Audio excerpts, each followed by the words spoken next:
Hey friends, this week's YouTube video is a 2-minute training. So I am going to teach you how to portion out your meals to help create a calorie deficit for weight loss without using a food scale and without measuring your portions. But before I do that, I do want to remind you that counting calories, using a food scale, measuring out your portions is definitely an awesome strategy that about 60 to 70% of our clients at Strong with Sarah use. But I also understand that counting calories and using food scales isn't for everybody. And so if you're someone trying to lose weight without counting calories, this is your video. So without further ado, I want you this week to try to use your hand to measure out portions for all of your meals.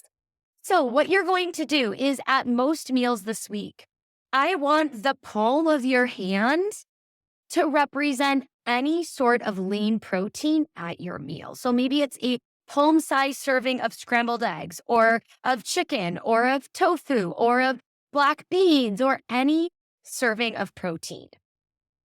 Next on your plate, you're going to add 1 to 2 fist-sized servings of fruits and vegetables.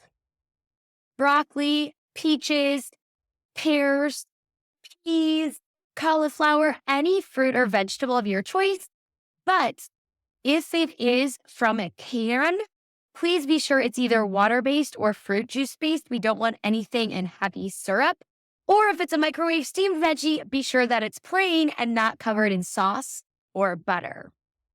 Now for carbs, 1 to 2 palmed handfuls. So pretend to make a scoop with your hand. This is the serving, 1 to 2 of these of carbs per meal. And then last but not least, for healthy fats, you want to use 1 thumb-sized serving. So whether it be butter, olive oil, peanut butter, avocado, you want your healthy fats to be used in the portion of about 1 size of your thumb.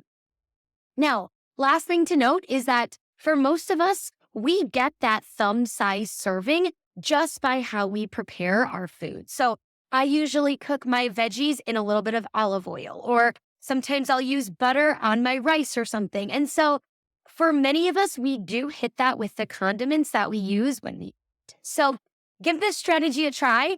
Drop in the comments how it goes, and we will talk more soon.